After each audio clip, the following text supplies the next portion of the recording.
The night was quiet, except for the distant hum of generators outside the military base. Inside his small, dimly lit barrack, John sat on the edge of his bunk, shoulders slouched, holding a tiny photograph between his calloused hands. It was the only photo he had of his newborn daughter, Emma, just 2 weeks old, and already he had missed her first cry, her first breath, her very first moments on this earth. His wife, Sarah, had sent him the picture through email, and ever since he printed it, it never left his side. John traced his finger gently across the glossy surface of the photo, as if by doing so, he could actually touch her tiny face. Her cheeks were soft and round, her little lips slightly parted in sleep, and her tiny fists curled up by her chin. His heart ached with both pride and sorrow. Pride for being a father, sorrow for not being there to hold her. He thought back to the phone call when Sarah told him she was born. Her voice had been trembling with both joy and exhaustion. "She looks just like you, John. She has your eyes," Sarah had whispered, tears in her voice. And John had smiled then,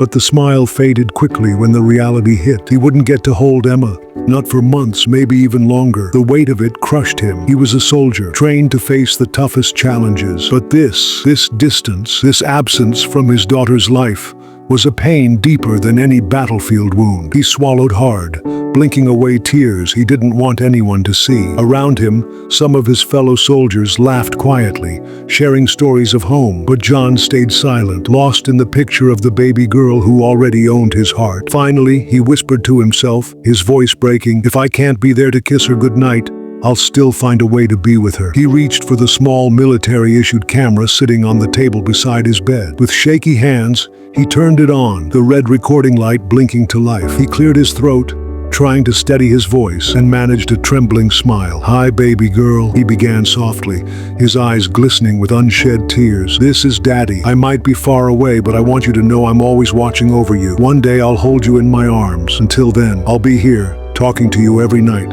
so you'll never forget my voice." In that moment, a secret tradition was born. John decided he would record bedtime videos for Emma every single night. Messages filled with love, promises, and the hope that one day when she was old enough to watch them, she would feel that her father was never truly gone. Even if the world kept them apart, these videos would become his way of tucking her in from miles away. Back home in their quiet suburban house, Sarah sat in the nursery, where soft moonlight spilled through the curtains. The rocking chair creaked gently as she swayed back and forth, cradling Emma in her arms. The baby's tiny breaths came in little sighs, her chest rising and falling against Sarah's heart. Though her daughter's warmth brought comfort, the room felt incomplete. There was an empty space where John should have been, a missing presence that lingered like a shadow in every corner. Her phone buzzed softly on the dresser. At first, Sarah hesitated. She had barely slept in days, her body drained, her mind stretched thin between caring for Emma and aching for John. But then she saw the message notification from John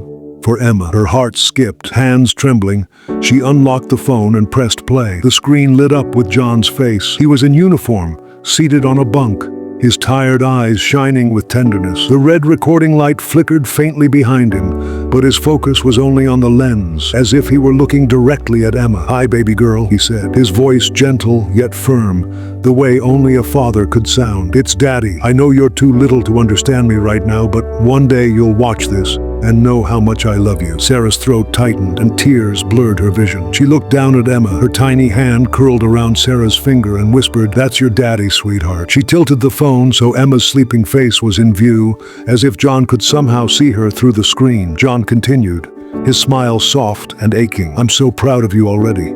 I hear you've got your mom's nose in my eyes.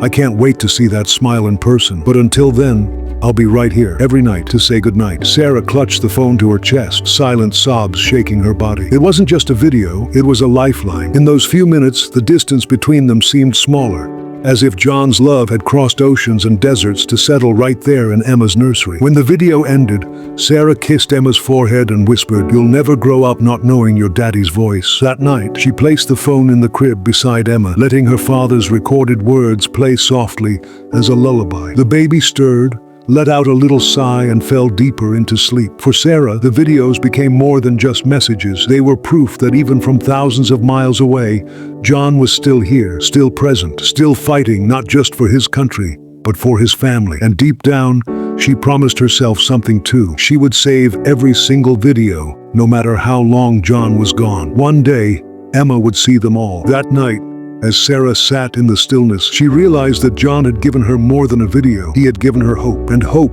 was what she needed most. The next evening, Sarah was rocking Emma in her arms again when her phone buzzed with another notification. This time, her heart leapt instantly. She already knew what it was. Another message from John. She opened it quickly, her hands trembling, and there he was again. The video began with John sitting cross-legged on his bunk, holding a small children's book in his large hands. The book's bright cover looked out of place against the rough khaki walls of the barracks, but the warmth in his eyes made the room glow. "Hey, baby girl," he whispered into the camera. "Daddy's going to read you a bedtime story tonight." Sarah's lips parted in surprise. How had he even managed to get that book? Then she remembered. The last care package she had sent had included Emma's favorite little bedtime book, Goodnight Moon. Somehow John had saved it for this moment. He opened the book carefully, his rough hands contrasting against the soft, colorful pages. "In the great green room," he began, his voice slow and soothing, as if Emma were sitting right in his lap. His tone shifted with each line, gentle, playful, calming. Sarah's tears slipped down her cheeks as she propped the phone on the nightstand so Emma could listen. She whispered softly, "That's Daddy reading to you, sweetheart." Emma, though only weeks old, stirred slightly, her eyes fluttering as if she recognized the rhythm of his voice. Sarah leaned closer, kissing the baby's head, and whispered, "One day you'll know this is the voice that loved you before you even understood love." When the story ended, John looked straight into the camera, his smile faint but full of longing. "Good night, Emma. Be good for Mommy. Daddy loves you more than all the stars in the sky." Sarah replayed the video 3 times that night. She couldn't stop. For the first time since John had left, she felt as if they were co-parenting together, even across oceans. His bedtime stories became a secret bridge, connecting their little family every evening. Within a week, a pattern emerged. Every night, at almost the exact same time, Sarah's phone would buzz. Each time there would be John's tired but determined face. Sometimes he read stories. Sometimes he hummed a lullaby he barely remembered from childhood. Sometimes he just whispered, "Good night, baby girl." Sarah realized this wasn't just a simple gesture. This was John's way of fighting against distance, of refusing to let time steal away his chance to be a father. And even though Emma was too small to understand, Sarah believed with all her heart that somewhere deep inside, her daughter felt it. And so, the secret routine was born. Every night, no matter how hard the day had been, Sarah and Emma would wait for John's bedtime video. It was their sacred time, their family's way of holding each other close, even when the world had forced them apart. One chilly evening, after Emma had finally fallen asleep, Sarah sat on the edge of the bed with her phone still in her hand. Another video from John had just ended. Tonight, he had sung a soft lullaby, his voice slightly shaky but filled with tenderness. "Hush, little baby, don't say a word." He smiled at the camera, his eyes tired from long days under the desert sun, but his love poured through every note. As Sarah replayed the video once more, she suddenly felt a pang of fear. What if something happened to him? What if these videos were all Emma would ever have of her father? The thought made her chest tighten. She couldn't let these precious memories vanish into the cloud, lost in the shuffle of notifications and storage limits. So that night, she made a decision. She got up quietly, walked to the closet, and pulled down an old wooden box her grandmother had given her years ago. It was scratched and worn but sturdy, the kind of box that looked like it was built to guard secrets. Sarah whispered to herself, "This will be Emma's keepsake box." She printed out still frames from John's videos, the one where he was reading Goodnight Moon, the one where he blew a kiss, the one where his eyes glistened as he whispered, "I miss you." Each photo went into the box, along with a small USB drive where she began saving all his recordings. She carefully labeled it, "Daddy's Bedtime Stories." Every night after Emma drifted into sleep, Sarah would add something new to the box. A handwritten note explaining what John had said in that day's video. A copy of the bedtime story he read. Sometimes just her own words. "Emma, tonight Daddy looked so tired, but he still smiled for you. He wanted you to know you're his sunshine." The box slowly filled, piece by piece, turning into a time capsule of love. Sarah imagined the day Emma would be old enough to open it herself. She pictured her daughter sitting cross-legged on the floor, watching the videos, hearing her father's voice for the very first time, as if he was still there. One night, while recording, John seemed to sense what Sarah was doing. He looked into the camera with a gentle seriousness and said, "Emma, if you're watching this years from now, I want you to know something. Every single night, I thought of you. Every single night I wished I could be there to tuck you in. These videos aren't just stories. They're pieces of my heart I'm leaving with you." Sarah pressed pause and covered her mouth with her hand, tears streaming. That was the moment she knew. This wasn't just about getting through deployment. This was about building a bridge for Emma's entire life. A bridge that would carry her father's voice across time, distance, and even fate. From then on, the keepsake box wasn't just a project. It was Sarah's mission, a way to ensure that no matter what happened in the future, Emma would grow up knowing her father's love had never wavered, not for a single moment. It was a quiet Sunday afternoon when Sarah noticed something new. Emma was only a few months old now, with chubby cheeks and bright eyes that followed everything with curiosity. Sarah sat in the rocking chair, holding her close. When she decided to play one of John's videos, she opened her phone and tapped on a recording where John was softly reading "Goodnight Moon." His voice filled the room, steady and warm, even though it was coming from thousands of miles away. At first, Emma blinked, tilting her little head as if searching for the source.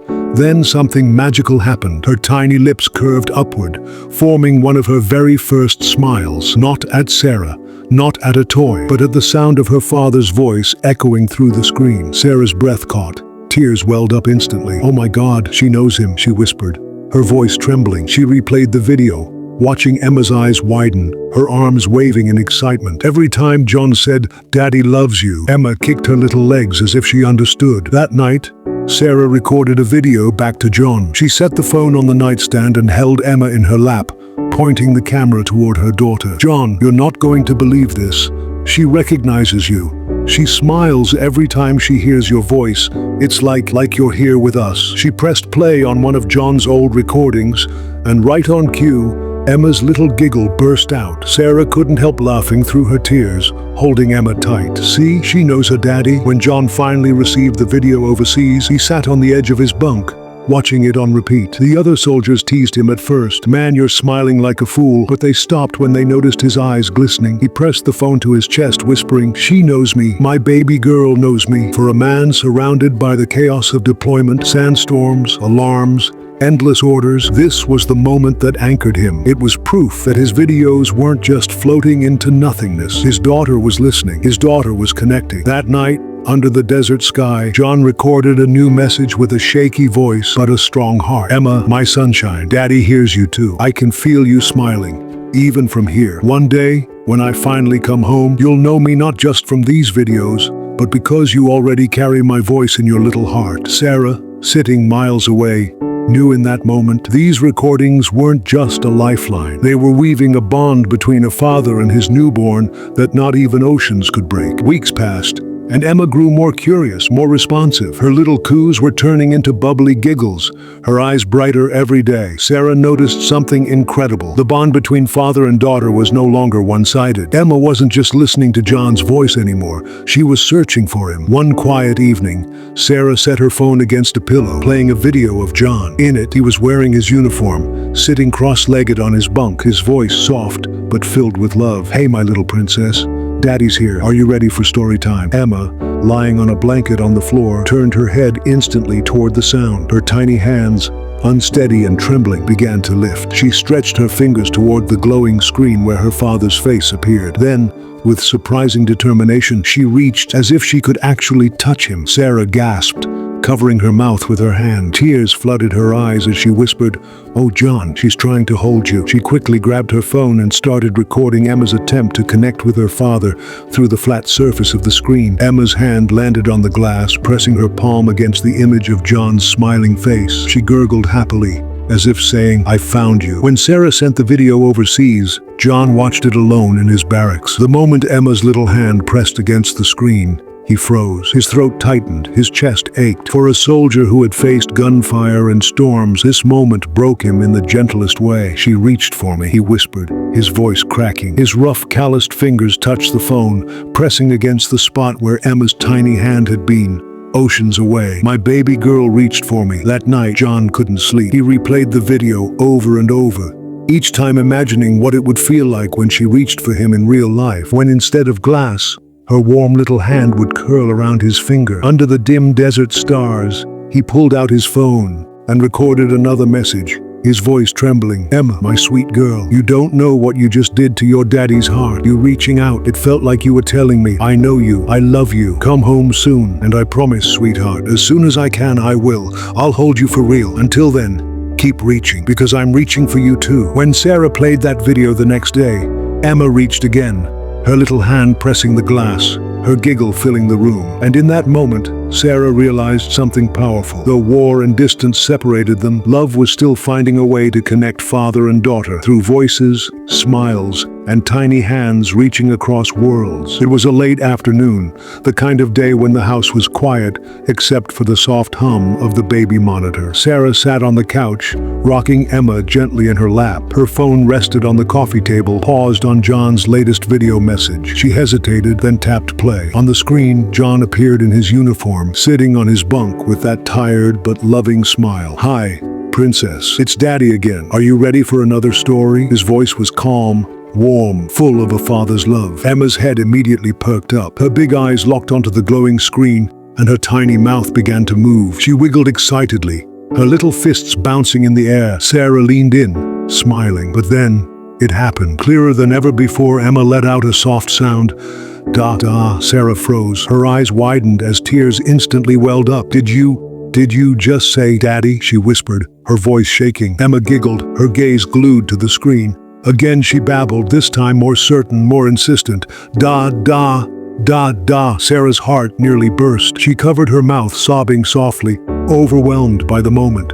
Her little girl's very first word wasn't just a word, it was a connection, a bridge across thousands of miles. Hands trembling, she quickly grabbed her phone and recorded Emma, who kept chanting da with each giggle, her tiny hand patting the screen as if she knew her father was right there. That night, Sarah sent the video to John. Hours later, halfway across the world, John watched it in silence. At first he smiled, then the smile broke into tears. The strong soldier who had faced the hardest of battles now sat with his head in his hands, sobbing uncontrollably. His brothers in arms noticed, but none of them interrupted. They understood, because in that moment, John wasn't a soldier. He wasn't just a man in uniform, he was a father who just heard his baby girl call him for the very first time. Through his tears, he whispered to the screen, his voice cracking, "Da's here, Emma. I hear you. I love you more than anything." For the rest of that night, John replayed the video over and over, each time whispering back to his daughter, as if she could somehow hear him across the miles. And in a way, she did. The night after hearing Emma's first word, John couldn't sleep. He lay on his narrow bunk, staring at the dim ceiling of the barracks. The sound of his daughter's tiny voice kept echoing in his mind. Da. He sat up, pulling out the little notebook where he usually scribbled thoughts for Sarah. But tonight, he wasn't writing to his wife, he was writing to his daughter. "My sweet Emma, you don't know it yet, but your voice gave me a reason stronger than anything I've ever felt. Daddy promises you, no matter how hard it gets, no matter how dangerous it gets, I will fight to come home. I will hold you in my arms and let you call me Dada 1,000 times more." His hands trembled as he wrote, his eyes wet with tears. For the first time in months, John didn't feel like a soldier first. He felt like a father before anything else. Later, as the team prepared for another mission, his closest friend, Sergeant Miller, noticed the new fire in John's eyes. "What's gotten into you, man?" Miller asked with a half smile. John clutched the notebook to his chest and whispered, "She said it, my little girl. She called me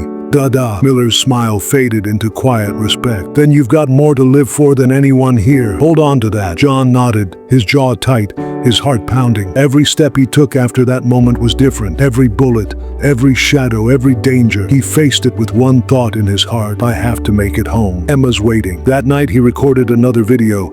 His voice was steady, but his eyes were burning with determination. "Hi, Princess. It's Daddy. I heard you say Dada. You don't know what that did to me. I swear, I'll be there to answer you in person one day. I promise, baby girl. Daddy's coming home." And with that, John sealed his vow. A father's promise. A promise no distance, no war, no fear could ever break. Back in the quiet suburbs, Sarah rocked Emma in her arms, her forehead pressed against her baby's. Emma had developed a fever, her tiny body burning with heat, and every weak cry pierced Sarah's heart like a knife. The doctors reassured her it was just a virus, but for a mother, no amount of words could calm the storm of fear inside. That night, Sarah sat on the nursery floor, the glow of the baby monitor casting soft light across the room. She whispered prayers, tears streaming down her cheeks, while Emma whimpered in her sleep. "John, I wish you were here. I don't know how to be strong without you." Thousands of miles away, John was in a dim tent after a long mission, dust covering his uniform, exhaustion heavy in his bones. He had just opened Sarah's latest message. His hands shook as he read her words about Emma's fever. He felt like the walls were closing in. He was a father, yet he couldn't hold his daughter, couldn't carry her to the doctor, couldn't sit by her crib and whisper that everything would be okay. He clenched his fists, staring at the sand-stained floor. "What kind of father am I if I can't even be there when she needs me?" His voice cracked, raw with guilt. That night, John recorded another video, but this one was different. His voice trembled, his eyes heavy with pain. "Emma, sweetheart, Daddy wishes he could take your fever away. I wish I could hold you close and tell you that everything will be okay. But I need you to fight, baby girl. Just like Daddy fights out here, you fight there. Be strong for Mommy, and one day, I promise, I'll be there to protect you when you're sick, to sing to you, to hold you through every storm." Sarah watched the video the next morning, her eyes swollen from crying. As Emma's fever began to ease, she played the recording on repeat, letting her daughter hear the sound of her father's voice. Even in his absence, John's love filled the room, calming both mother and child. And for the first time in days, Sarah whispered with conviction, "You're still with us, John, no matter how far you are." Months passed, each day a test of patience and faith. Emma grew stronger, her tiny hands now reaching for the tablet screen whenever Sarah played John's videos. She had learned to recognize his face,